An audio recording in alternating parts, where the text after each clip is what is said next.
Many thanks for staying with us. It's still Nigerian Decides, reaching you live from Independent Television. Well, before we went on that break, we actually told you that we'll be joined by our guests so that we can quickly explore the front line of our discussion. The governorship and, of course, State House of Assembly election in focus, especially Edo State. It's our present constituent. From my immediate left is Barrister Abraham of Viawe. He's a legal practitioner and, of course, a civil activist. Welcome to the show. Thank you very much, and it's a pleasure to be here this morning. Okay. Good morning, Nigerians. Welcome. And, of course, from my extreme left is Comrade Emmanuel Ogbidi. He's the Noxian president and, of course, a prolific civil activist. Welcome to the show. Thank you very much, the DP of the Airways, and good morning, viewers. And absolutely, my guest, my colleague, she's actually looking like a guest this morning anyway. We'll be doing this together. So let's just start with Barrister Abraham of Viawe. Now, let's look at the intrigues before we dive into the governorship election that was postponed anyway. Let's look at the court proceedings that took place yesterday. Labour Party actually asked that they should have access to the electoral materials, and it seems they might still be going back today. What's your take on that? First, I will agree with Labour Party to the extent that if an election has been conducted and they have reason to complain with respect to the way and manner it was conducted, that they are not satisfied, and if the law allows them to complain and they require relevant materials, and the reason why they not just to inspect, but also ask for copies of them to enable them tender it as evidence. And the reason is that I am told that they had agents that had these copies of this document. But in law, those documents they have, those things you see on social media, they can't use it in court. It can't serve as they can't use evidence. it. It's only relevant for seminars and symposium and for social media. What is admissible for the purpose of the election petition tribunal is a certified true copy that must come from INEC. So as such, no matter how much you display those documents in the internet, they can't cross the gate, the door of the tribunal in. So you must go back to INEC, you must apply for a certified true copy of that document. That is the only admissible evidence for the purpose of any infraction you may have cried of. So to ask to inspect, first you must inspect to be sure that your complaints are in tandem with what you have in the records, and if not, you can also challenge that this is not a true reflection. Then you now have the burden of now getting witnesses to express a true reflection of what you are apparently crying about. So it's their right at liberty to approach the tribunal and make that request. I was not too comfortable when they had made that request, was initially granted, and INEC had come with an application asking the court to vary its decision on the strength of the governorship election, because from if INEC by affidavit evidence have said that we want to configure the beavers to enable us conduct the governorship election and House of Assembly elections, and the information with respect to the presidential election will be backed up in our back-end server. It will not be lost. It is protected. I expect that they should allow it if truly they had wanted the elections. And you know, when you go back and forth, the tribunal had to wait till Wednesday yesterday to take their decision, quite informed decision on the strength of the commitment already made by INEC through affidavit evidence that this information that was used, the details now, the accreditation details for presidential election is backed up. And as such, when they are done with the governorship election, they can regurgitate it to enable whoever requires it to apparently, one of the challenges I know parties may ordinarily find, because I also discovered that the candidates of the APC have also applied to inspect the materials too. To also inspect materials. So these individuals may end up spending nearly 3 to 4 weeks, 1 month, trying to inspect materials across the country. And the implications is that the tribunal do not have the entire time in the world. The judge tribunal is time-based. I'm just worried how long it will take to prove infraction across the country within the limited time. Okay. But I am not a senior advocate of Nigeria, but I'm a lawyer. Okay. I know they know best on how to approach it. And at the end of the day, Nigerians will be able to hear what is the views and thoughts Okay. of the judiciary with respect to the election. Emmanuel Ogidi, you want to share the same thought with him, or you have a different view? Well, absolutely. On the ground of INEC shifting the election, I think having come out to tell Nigerians ordinarily that just like in our usual, what's it called, computer formatting, is a basic computer science. If you take your computer system to a repairer, or you want to format your computer system, there's always backup. You back up the files in that system originally. And after the formatting process, you are able to get back and recover those files back intact. On that strength, I would say there is no cause for alarm.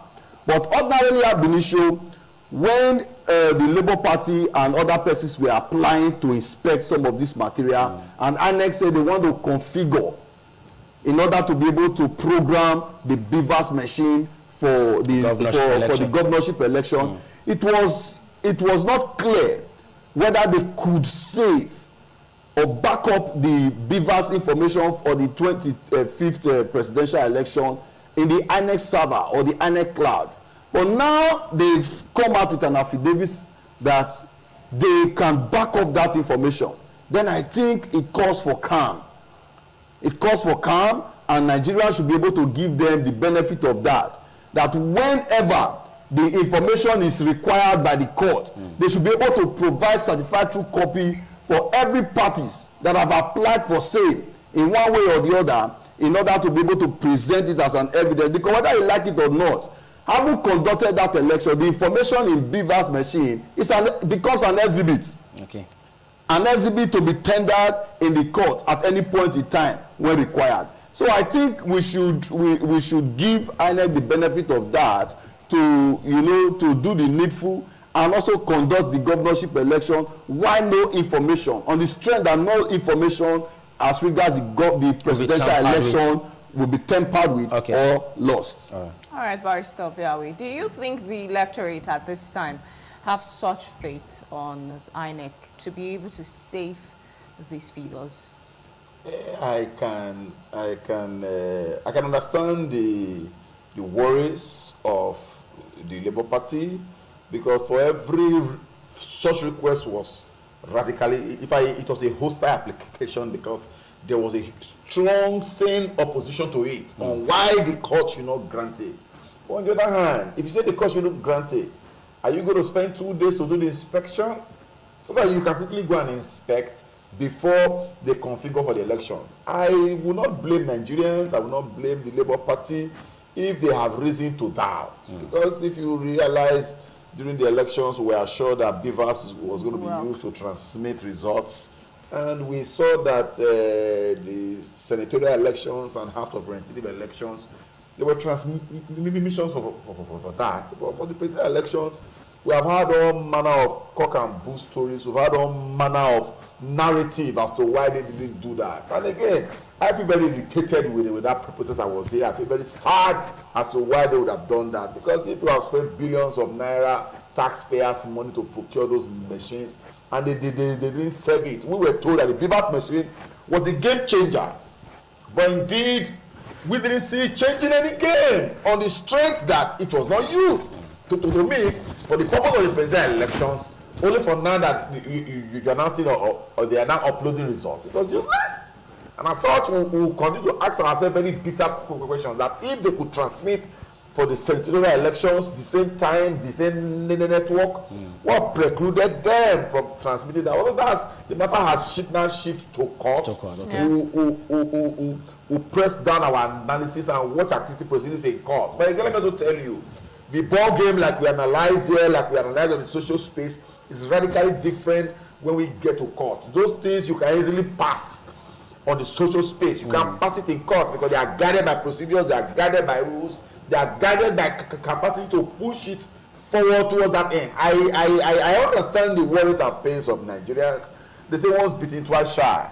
If we are not close to trust in you, to believe in you, and you have given us reasons to doubt, we will continue to hang on that line, watching you with fine trying to assess what you are saying with fine-tooth combs, comb it properly to be sure that we are not taking it unaware. And somebody had asked me, and I'm also asking, what if INEC comes tomorrow that we actually had backed it properly, trying to regurgitate it? They use all the terminologies and said it was lost in the cloud. We are still working on it. We were unable to recover in full. Then somebody will be held responsible for that. Yes, when you say somebody will be held responsible for that, it's like holding somebody for the pregnancy of a goat. If I say what have happened is a function that it happens. It was there was invasion by, what will you do? Okay. The implication is that INEC may have failed to show that indeed they didn't conduct free and fair credible elections. But in itself, it also means that those who want to rely on that, because it is their duty to prove that they actually won or there were infractions in the course of the elections. Okay. These are actually the worries of Okay, Barrister Obiawe, we'll come back to you. Comrade Ogbidi, INEC now said that the election won't be this Saturday again. It has to be 18th of this month. Is there need for shifting the date? Is there need for an extension? Now, you see, INEC has to be very careful with the way they churn out decisions, because to a large extent, the Nigerian populace are beginning to lose faith and belief on INEC as it were. Because this is what they would have done ordinarily. Instead of resisting the application of the Labour Party to analyze the electoral materials and the beavers. Because we know, according to the Electoral Act, stated that elections should be conducted not more than 150 days and not less than 30 days to the swearing in, which is May 29. And May 29, 30 days from May 29, it's about April 30th or April 29. We have 30 days. Now, if the Labour Party have applied, give me time to assess the beavers. For example, it will take them 1 week. It will take them 2 weeks. You already know you have a window with which you can postpone the governorship election, even up to April, first week, second week, and third week of April. Why resisting them from the court on the ground that the governorship election is just 2 days or a week from that very day?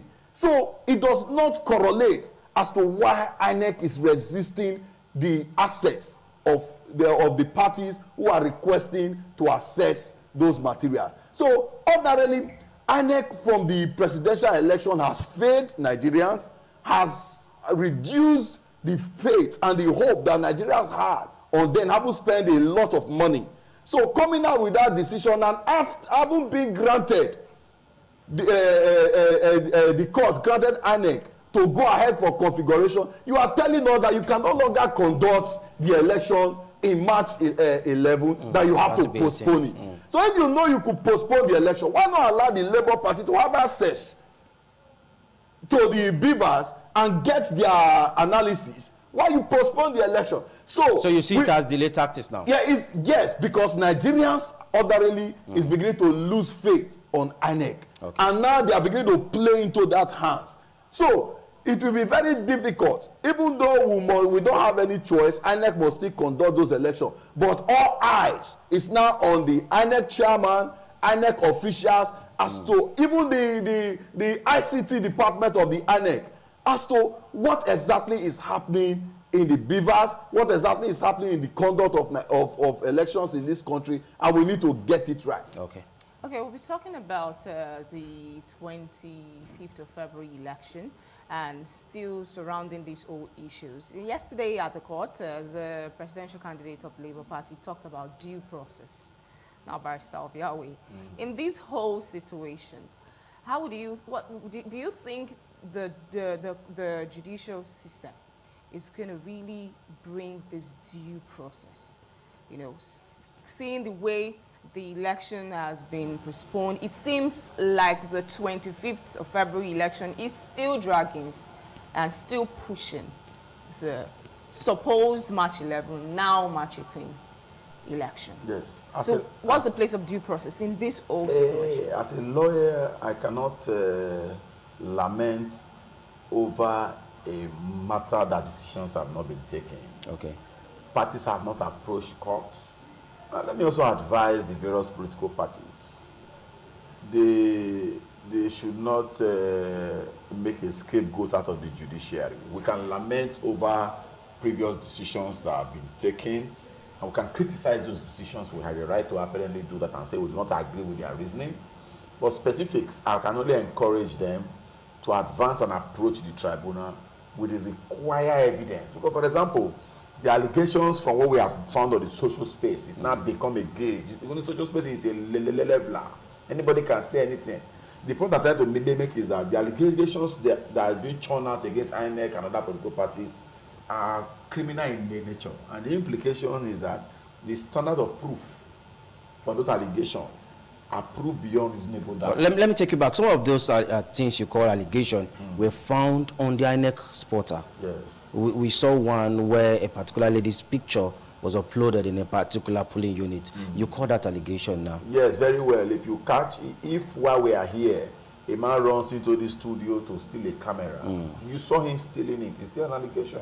Okay. Yes, you are not allowed to conclude until you must prove that he stole it. Because if you allow people to assume that the man is already confirmed a thief, it means that what happens is that you go straight to punishment immediately. The law does not allow us. It still remains an allegation until you subject it to the hands of an impartial arbiter. So I can only expect that those who are saddled with responsibility of hearing this matter must approach it with the due process of law. Their decisions at every point should be decisions according to law. And let me commend INEC. Okay. Let me commend INEC. Not with respect to the elections. Let me commend INEC. When Labour Party got that order to inspect materials and that the information on their server should not be tampered with. If tampering in that respect may tampering with the records, if I choose to download what I have in the server and back it up, I've not tampered with it. I've only kept it safe. You've only transferred. Yes, I've only transferred to a different platform to enable me. But because they didn't want Nigerians or if you like, to be found wanting, they went back to court to seek an application to vary that decision you had apparently given. We want to conduct an election. If you ask me, I agree with them radically for postponing the election. Okay, well, you've been on the side of INEC. Now, let's come to Emmanuel Ogbidi. The House of Assembly election and that of the governorship election, it's now 18th. But Edo State will not be having governorship election. But it seems there's this tense politicking in Edo State.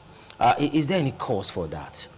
Because we've heard people say there's a fear in some quarter that if some set of persons get to the house, they might want to start turning their back against the sitting governor. Could that be true? Well, I think for some of us who have been in the street, we have seen a lot of agitations, we have seen a lot of opinions, we have seen a lot of engagement from the various interest groups and political parties who are trying to find their way into the State House of Assembly ordinarily. One thing I must state categorically is that Edo State belongs to every one of us. And we must seek the peace, progress, and development of Edo State. So while considering, I'm trying to consider looking at those persons who wants to have access into the House of Assembly. To me, it is very wrong when the only reason why persons want to get power or seek political power is for the interest of vengeance or being vindictive, or say when they get into House of Assembly, the first thing they'll do is to impeach the governor or is to stampede the government policies. No, that does not bring development and progress to the state. The primary responsibility of any legislature is to get political power, get into the house, make laws and policies that should be able to affect his constituency positively, attract projects to his constituencies, make policies that should affect women and children in the health sector, make policies that should be able to advance development and progress in the state and bring peace. But if we now begin to see it on the other way around, that certain individuals are saying the first thing they do is to punish the governor. I think that those people need to think twice and look into another direction and ask themselves which set of individuals we need to bring into the House of Assembly to sustain democracy, to sustain peace. Because as a matter of fact, for a very long time, we've not heard that the roof of Edo State House of Assembly has to be removed because there's anarchy and all what have you. You know, today we see the issues where a battle axe are taken to House of Assembly. Guns are taken to House of Assembly. People who are supposed to be honorables are not displaying character that falls short of such. So we must now, at this point in time, as Edo people, we must look into the pedigree of individuals that are contesting in various constituencies. We look at their character, look at their past, look at their antecedent, what they have done, and look at their vision and their purpose of seeking political relevance or power into the legislative heart. If it is not to support the executive and support meaningful development, then Nigerians and Edo people in this should look away from that direction and look at those who truly have the genuine visions to make laws that for the betterment of Edo people and for the growth of our society. Okay. That is my stand. It seems like maybe I'm on Emmanuel Ogbidia and favor is with Barrister Ovia. I'm still going to be with you because we're still talking about the Edo State. Like Prey said, Edo State is not going in for governorship like some other states. But this issue he actually raised is actually the in thing right now. Like in the lips of almost every voter in Edo State. The fear in quotes, you know, of saying that the new set of representatives, talking about the State House of Assembly, may or may not, you know, may decide the sitting of the governor. Well, because we're still talking about those who are going to be in the State House of Assembly. Now it seems as though it's like a breath of air, like someone being in a swimming pool and trying to gasp for air. That's, sincerely speaking, that's what it seems right now in the whole political space. So what's your take, Emmanuel? Now, that is why, you see, our democracy to a larger extent, I'll describe it as very nascent.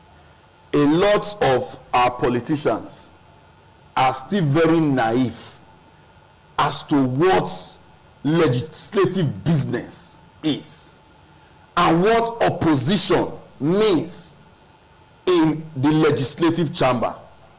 Now, ordinarily, I would have not been bothered. You understand? It is normal that in a legislative house, we should have the majority and we should have the minority coming from either parties to have a robust engagement when there are deliberations in policies and projects or programs of the government, so that they can carry out oversight functions. They can put to check the various commissioners and even the executive on what they are doing. Are you getting me now? Oversight function is one of the major business of the legislative arm of government. It is not impeaching the governor that is the business of legislators. So when opposition finds their way into the House of Assembly, the first thing they have in mind is that when we get there is to impeach the governor and enthrone another government, which is a very wrong motive and a very wrong purpose or abuse of legislative power. A government that have not done anything wrong, that is, you know, putting development in the highest gear, why should the aspect of, you know, impeaching the governor comes? But I will tell you that politics in this part of the world is about interest. And it is more fearful because it is about personal and selfish interest of some of the persons who find their way into politics. I'll pause you. And now you see some of these persons, why things come like that is because of political godfatherism. Okay. We have had issues where legislators who are supposed to look at issues objectively, many a times they take instruction from the enemies or perceived enemies of the government of the day. All right, and that is why the issue of that is everywhere, that when they find into their ways into the chamber, the first thing is to impeach a sitting governor, which should be far from Emmanuel Ogudi will come back to you. Let's quickly come to Barrister Oviawe. Talking about interest, the governor actually lost his polling unit. The deputy governor didn't get his polling unit. And some people felt that is the reason why they are canvassing for vote now. He was at the Uwelu Spare Parts markets recently, and recently he met with the Igbo community in Benin. Do you think that assertion is correct? With respect to the fact that they didn't get their polling units during the presidential election, and that's why they are pushing hard this time around. Course of events. Okay. It's able to the blind and not able to the deaf. And it's natural for anyone with the caliber of the person of the governor, it's expected that he should not only win his polling unit, but his presence within that ward and the local government should affect the outcome of the elections favorably. But reverse was the case. That's the point. That's the point. And again, let me tell you, what happened on the 25th of February. It's a watershed. I tell you from the depth of my heart. Those who it was a movement that blew through. They were not concerned. It's like they were concerned about one man, but the impact was felt by others who spread across. Yes, the individuals who didn't even campaign, who were not known, so suddenly had to enjoy from the grace. And you know, grace is unmerited favor. Yeah. But it's unmerited favor. Those who apparently are not programmed by political, in fact, they defied the reasoning and thinking of political analysts. The point, let's not deviate, is to the extent that the government haven't seen that. People seem to be disenchanted. More so, the figure for which a lot had happened on 25th of February it's no longer on the ballot in this next election. Now we must push in. Every governor of every state wants to be in charge. And it's not new.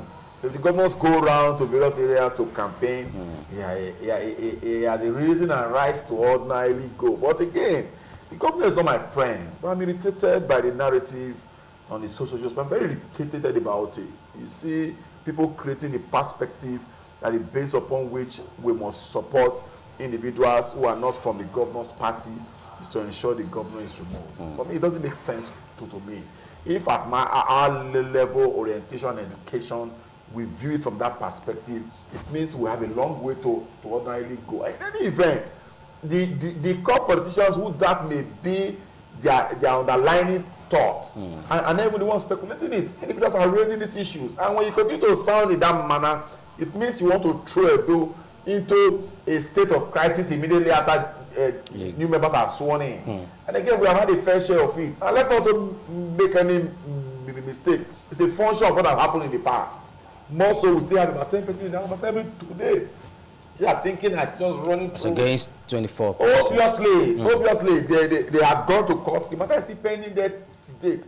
The point I'm trying to make, rather than reason from that perspective, I feel that we must look at the candidates within within the mirror of capacity to deliver the dividends of democracy, engage in the core business of legislation, engage in policy formulation and policy direction for the country, and have the capacity to involve themselves in what we call check and balances the activities of the executive. Let's look at these crops of individuals who are raising up themselves to be interested in various positions. Again, if you ask me, the obedient movement, which today has become the poster child of a new dawn in Nigeria, must look beyond political parties. Because again, if the base upon which their principle was supported was on the agitation and cry for capacity I expect. Are you saying other candidates on that platform don't deserve the right to be there? It's a right. It's a right that anybody deserves. And they don't have the there. capacity But to deliver. They don't have the about capacity to deliver. comparative analysis. I am not speaking as a politician. I am thinking that what should bother us at this time, considering where we are coming from. We've not had a good time with the legislator, and Edo have been very unlucky. If you had followed our trajectory over the years, we had complained bitterly about the crowds of individuals who have mounted the House of Assembly over the years. Their inability to rise up tall for policy for formulation. We were here when we have to go and engage the House of Assembly over pensions for former governors and their deputies. And the then speaker, who apparently is already watering the basket they planted at that time, told us barefaced that Abraham, if people are not comfortable, go to court. We have done our part. You can see such arrogance. Today they are crying for political relevance anywhere. Such individuals will rise up and be sounding what they be saying about the legislature want to give us direction. It doesn't make sense. The point I'm trying to make here is that beyond politics, we must be patriotic. Okay. We must look within the narrow confines of first. We must ask ourselves this question: has the governor performed? If the answer is yes, does it deserve a House of Assembly that will consolidate support, what he's that will support and consolidate the job he is doing? If the answer is yes, people must think in that direction. But again, I also realize that there have been huge disenchantment, there have been used, people are raising issues of the fact that their parties were demolished, insensitivity of the government of the day. It's allowed in any democracy. It's allowed people to air their view and see from that perspective. Okay. I expect Nigerian people to reformat their minds from the perspective of voting people into power for the purpose of bringing about impeachment. Okay. It's irritating. It's not in line with contemporary thinking. And I feel that vote members into the House of Assembly. If the governor has done what amounts to impeachable offense, you may consider it, but don't see it as a basis upon which you want to get into the House. Okay, Emmanuel Ogbede, let's look at the outcome of the 25th February election. Like I said, we'll talk about the forthcoming governorship and State House of Assembly election without referring to 25th February. The turnout, the massive turnout, and of course we had first-time voters turning out in mass to vote. Do you think it might have a way, in a way, affect 18th March? Are we going to see the same turnout? Are we going to see people reduced because of the outcome of the election? Well, I think to a very large extent, in two ways. A lot of Nigerians are disenchanted because of the outcome of the 25th general election for the presidential results. And after that election, I could remember a lot of persons calling me and said, Mr. President, what was the direction? We need to protest. We need to protest about the outcome. And I told a lot of persons, I said, no, we don't need to go out in the streets to protest. Prepare your PVC. And the purpose of preparing your PVC is to engage on the protest votes in the next election. So your protest should be expressed in the next ballot. In other way, we are trying to tell them that it is not over until it is over. Okay? Because many of them wanted to sit back, not coming out again because they voted and their vote seems not to have counted. Their vote seems not to have reflected the will and aspiration of the people. And another factor is this. You see, the factor that determined the 25th general election is different from what we are going to be seeing at the various state level elections. And of course, if you look at the narrative in the social media, you will discover that the tempo with which people were talking about the presidential election is beginning to differ from what we are seeing as regards the various states. Why? Because the peculiarity of the various states is going to determine how the various elections and vote will flow. Take, for example, in a state where the government has performed, in a state where the government seems to be in tune with the yearnings, his policies and programs seems to be in tune with the yearnings and aspirations of the people, they will want to seek the good of that government. Why? Because politics is local. The presidential election is totally different from the state houses of assembly election and the governorship election. So what are Nigerians going to be looking at, and of course by extension the Edo people going to be looking at in the next election? We are going to be looking at, one, seeking the peace, the progress of Edo State, sustaining development, and sustaining policies that are better the lot of Edo people. It is in that direction. You look at the various segments of the society. The workers, for example, how have they fared in this government? Are they satisfied as a civil servant or in the public sector? Are they satisfied? Are they in tune with the government as such that, to the extent that in Edo State, for example, is the only state that is paying 40,000 as minimum wage? Now that can be a credit in that sector. Then we'll look at the business aspect. Are the traders in Edo State, are they satisfied with the policies and program, with the protection that they've enjoyed, maybe in one way or the other?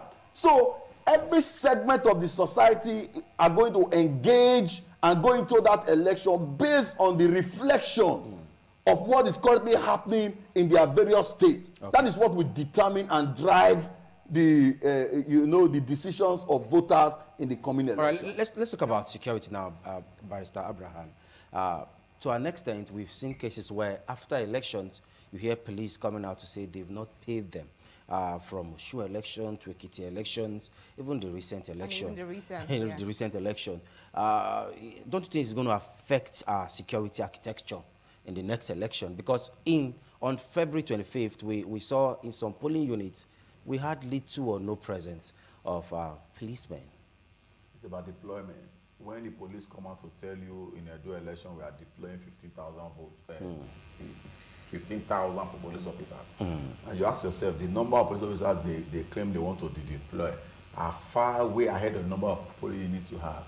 You still do not see policemen here and there. It means they are overbloating figures for which they want to deploy. They claim they have deployed such number of police officers. You still see them, you still see private individuals having 4 to 5 people to themselves. The point I'm trying to make is that I do not think that refusing to pay them will affect it. But I know for those who are performed on the 25th of February, they have all been paid. I'm on a platform where the police PRO said we have paid all the police officers that went for this last special duties, as it were. It's about patriotism. Patriotism. In other clime, when police officers are not paid, you don't hear it on the public space. Because first, they must protect the integrity of their calling, the security and welfare, detecting, protection, and prevention of crime is within apparently their purview. The point that I am trying to make, I do not want, but I expect that people with such essential capacity, those who render such essential duties, should be first-line charges. Because first, this money has been budgeted. It apparently has been appropriated by their principals. I expect that you trickle down. It's not an issue of saying before we start counting it and giving it to them is a problem. These things are usually done electronically, and we expect that they should get their pay.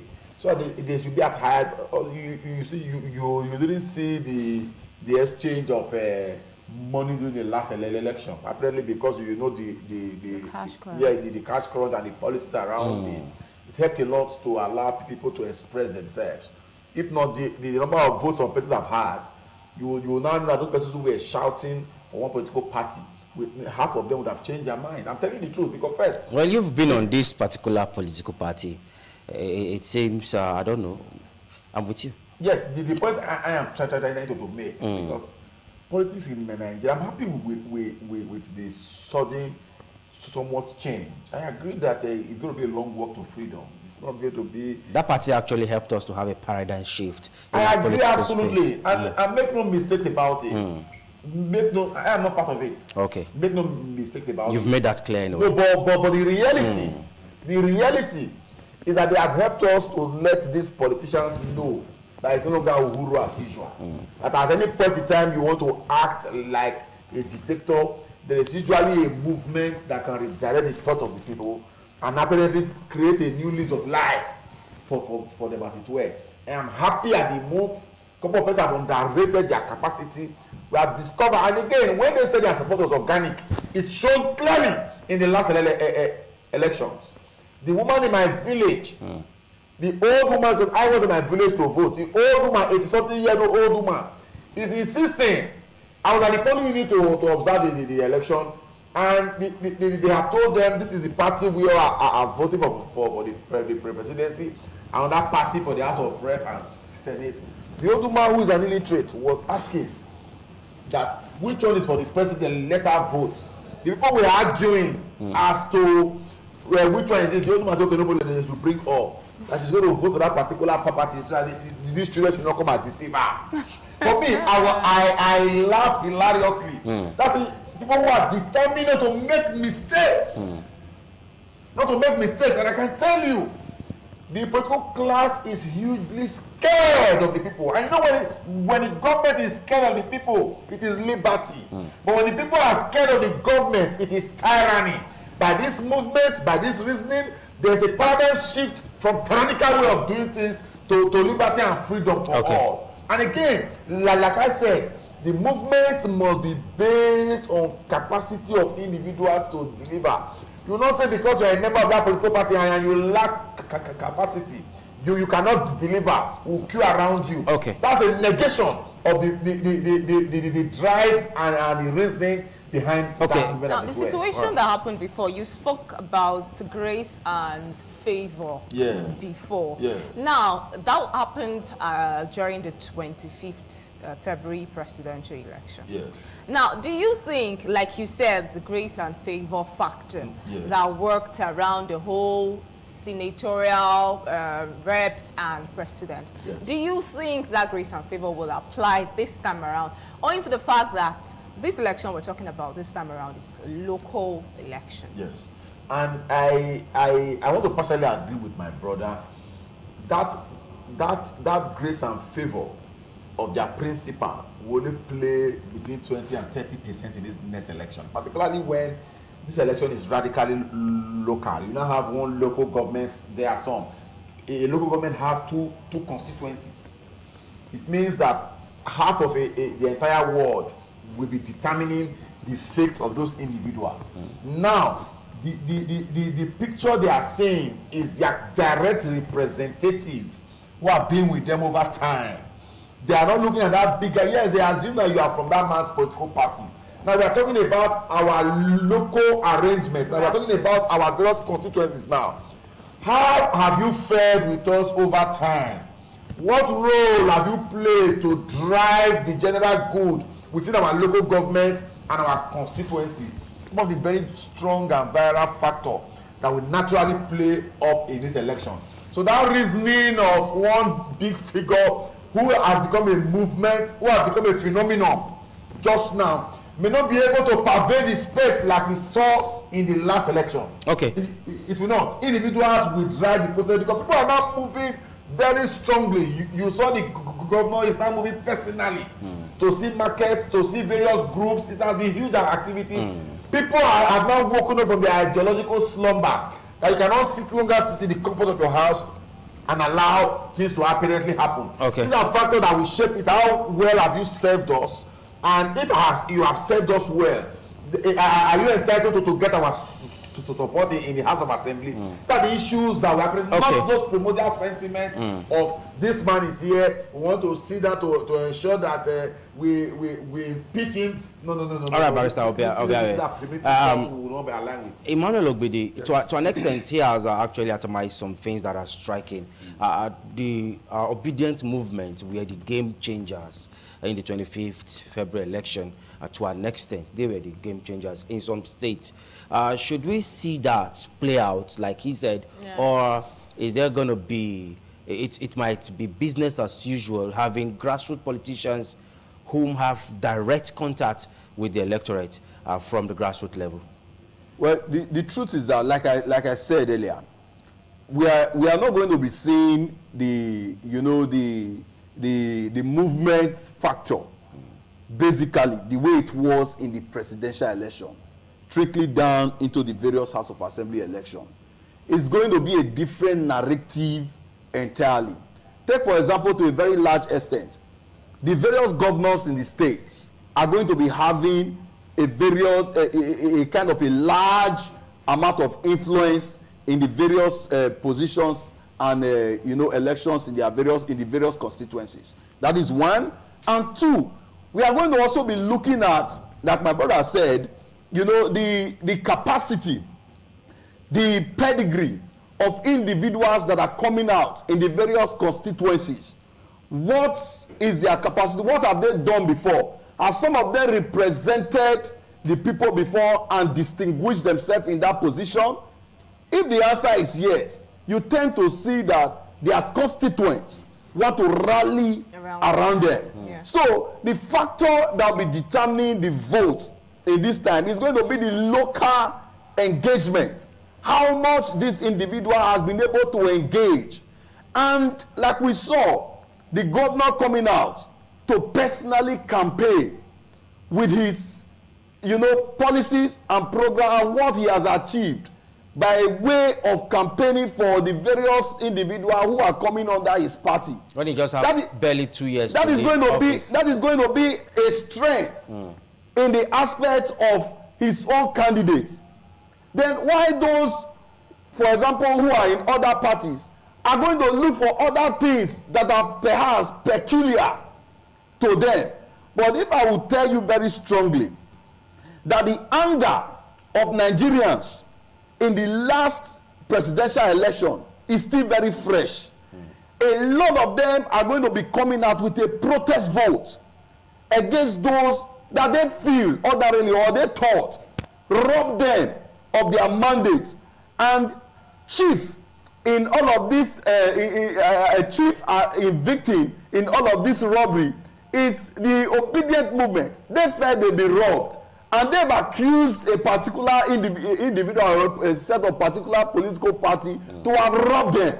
So the 30-40% of the obedience movement that we are going to be seeing, or factor that we are going to be seeing playing out in the next election, is going to be a protest vote against some certain individuals. But in some states, they are collapsing their structure to join force with other political parties. No, it's something that is usual in every political climb. You see betrayals to some level. That is why I said the various governors at their state who can play their like cards. Like in Nasarawa, for instance. Who can play their cards very well. Can play a different card. Some of them are going to play ethnic card. Some of them are going to play religious card. Some of them are going to play some dangerous card. To sway some of this movement or some of these apostles of this movement.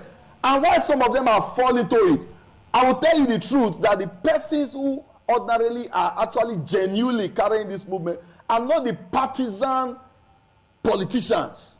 They are the Nigerians, the core Nigerians who ordinarily are political but might not be partisan. Those ones might be very difficult to sway. But those who have aligned, who have been in labor, for example, who are partisan, those ones can be swayed, and they can sell anything and betray anybody to make a point. So what we are seeing that is some harm, but Nigerians are going to be coming out en masse, and they are going to identify key aspects. Like I've said before, the government in my state, how have I fared ordinarily in the past and in the present? Has this government been able to deliver the dividend of democracy to the people? In what aspect? In which area? That is going to inform the level of acceptance and the level of support that the various legislators, candidates are going to also enjoy by extension. Okay, Barrister Oviawe, let's quickly look at Naira's scarcity. I know Favor wants to stick on, but let's just quickly look at that. It has been a major problem in our society. Recently, the court has said the former 500 Naira notes and 1,000 Naira notes are legal tender. But it seems the same bank is giving out this money. If you take it to them, they are rejecting it in some parts of Kaduna and even Benin City. Do you think we are still going to experience this to the end of March? Or is there a way out? These are probably the challenges we continue to find in this country. When we talk about the judiciary a while ago, if the final court of the land have said, accept this as a legal tender, and the painful part, these individuals who have penchant for disobedience of court orders, when they have challenges, they run back to that same court. Same court, yeah. When the judgment favors them, they enforce immediately. If it's against them, they play with it. When judgments are given, compliance must be immediate. And they can also forget one aspect of what the court have said, that to hold back hard-earned money by citizens is an infringement of their rights. So in the next few days, you will see several actions against banks.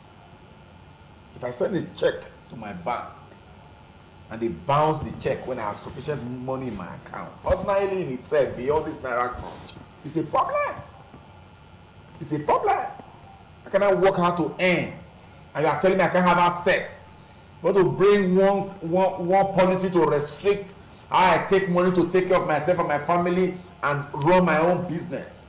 When you play no role ordinarily, I expect that the political class, who are the cause of these challenges we have found ourselves in this country, must wake up. If an order has been given with respect to what constitutes a legal tender, because they also forget that when this matter went to court, some other states also went by way of opposition. So it was not a one way. It was a matter that was argued strenuously, and the court has reached a conclusion. We expect that response must be immediate. When they took their decision and gave a timeline, they acted according to the timeline. They urged and they bullied Nigerians to accept. Now the court of the land, the final arbiter of the land, have said, we are not saying that they have not told us that they are appealing to God and that we need to wait. I expect that the CBN must put that directive through, because banks are saying that whereas they are aware of the judgment of the Supreme Court, but the CBN have failed, reneged, refused to put that directive through to allow this money remain legal tender and recirculation of the funds. And again, let me tell you, this indeed have caused hardship. So the silence of CBN is the reason why banks... Obviously. Okay. Obviously, because take it or leave it. What Emefiele and his groups in CBN are doing is contempt of court. It's a criminal matter that has no limitation period. It's contempt of court. It's contempt of court. I expect that Nigerians and agencies, if the president was able to address the country, I understand. The court gave a restraining order. The president, who still have a trace of military blood, varied the orders of the Supreme Court. Now they have resolved. You join the shoes with those who refuse your policy direction. Why don't you comply? CBN were giving statements here and there during this period. Why have they gone down? Why will the CBN not address the banks in this directive? Because they already had others saying, let's use the money. These are the cause of crisis anywhere in the world. In our client, we are just quiet. Okay. We are just quiet. I expect cash to flow. Because again, if people have access to cash and they have it before the election, it will determine the fate of this election. Okay, National Coalition of Civil Society. Favor. Now, you know, the whole situation, like we said, is becoming like, okay, now the people have been praying that, okay, let the election go, because that's a thought that people had all this while, that, okay, maybe after the elections, cash just to stop inducement of vote buying. Yeah, but now the election seems to have been postponed. That, don't you think that this whole situation is still going to be like a situation whereby the people are still praying that let this election just come and go and let the money come back into circulation? Because most people who are not accepting it at the moment are mostly the traders and commercial drivers. Okay, I think I want to see this aspect of engagement and the court ruling from this angle. Ordinarily, people want to ask some questions, because I've also listened to some legal luminaries and, you know, analyzing these issues. And the questions many persons will ask: has the CBN acted beyond his powers? you know, the laws of our land, the constitution that guide us, also made provisions for the CBN Act as the body responsible to make policies, monetary policies for Nigeria and the economy. And they came up with this policy. That is on one hand. And every policy ordinarily is targeted towards achieving a particular purpose and targeted towards certain individuals in the society. Take, for example, in the health sectors, we have a lot of policies that affect women and children health. Okay? We have policies that affected some certain set of individuals, maybe those who have tuberculosis. And those health policies give them some certain, you know, benefits. Now, CBN came out, part of the purpose of the formulation of this policy was, one, to tackle insecurity and kidnapping issue. That is one. Then two, to arrest vote buying, irrespective of how much or how close it was to election. The target of this policy was, majorly was these two aspects. And the CBN rolled out this policy. It is expected that the commercial banks who are agents of the CBN, who take directive from the CBN, are to engage in these policies and run with them and ensure that the policies are driven adequately. But let me tell you the truth. When policies fail, many a times check the individual the policies have not favored. These policies has favored the lots of Nigerians that have been under intense bondage of insecurity and kidnapping, but has not favored the political class whose merchant trade, stock in trade, is vote buying, and some of them, as a matter of fact, cannot adequately dissociate themselves from the insecurities that we see everywhere. The failure of these policies can be largely traced to the frustration and to a large extent those who have political powers frustrating these policies to ensure that it never work or see the light of the day. The policy in itself has no problem, has no issues. And you see, the Constitution said anybody that negates the Constitution, for example, even the court, maybe the lower court, if you act and you give judgment that negates the laws of the land, to the extent with which your judgment and your action is varied, that is the extent with which your decision is also varied as against the law. Okay. Now, the CBN did not act above their power, and by extension have not breached any constitutional law. You think so? And constitutional order. Our courts must be very careful with how they act or exercise authorities beyond their powers. We must discourage, to a large extent, we must discourage situations where we see that we conduct election, and the next thing, why bodies that are responsible with conducting election are declared a winner, we rely on the court to decide who becomes the governor, who becomes the president, who becomes this. No, we are aware, we agree that the judiciary and the court of law is the last hope of the common man. But we must begin to play down on some of these issues that ordinarily are handled by the constitutions. And we see, we now find ourselves running to court. These individuals who are running to court today to restrain the CBN, running to court today to engage the CBN, many of them, when ASU were on strike, how many of them resisted the federal government, intervened via the court? Some of them in their states, Nigerians were incarcerated, haven't been kidnapped from the train attack, Abuja-Kaduna train attack, for 8 months. And several months, Nigerians were incarcerated. How many of them took the federal government to court and the security agency not to have been able to protect the life and properties of Nigerians. So when you see politicians cry many a times, they are not crying because of you and I. They are crying because of their own personal interests. Okay. And I look microscopically into the various cries that we saw surrounding the cash crunch. 3 major ones. We have those that are crying to say, I need 20,000. Just 20,000 to be able to meet my daily needs.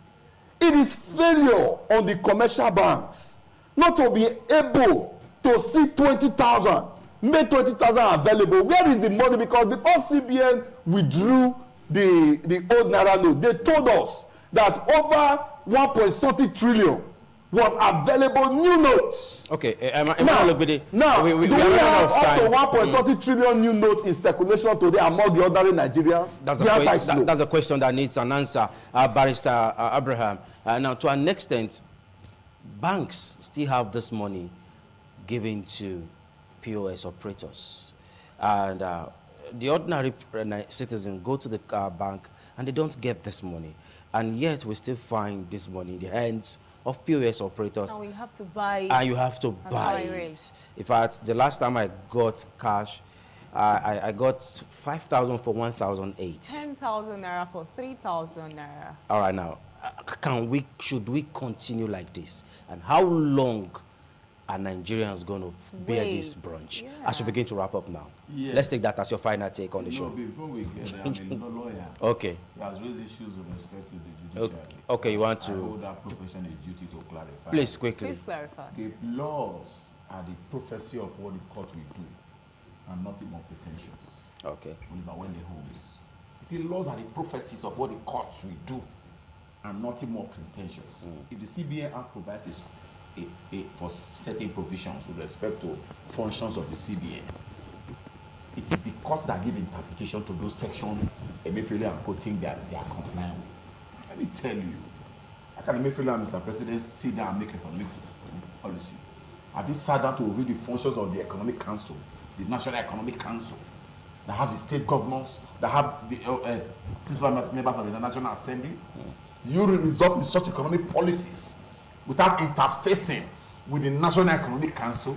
This policy, if you target a policy as some class of persons, it's a bad policy. It's a bad policy. Okay. We have less than 17% of women in the north that have bank accounts. People today don't have bank accounts. They still do their businesses, their trade, local farmers do their businesses. You just stall it. Okay. That is the cry you have at that end.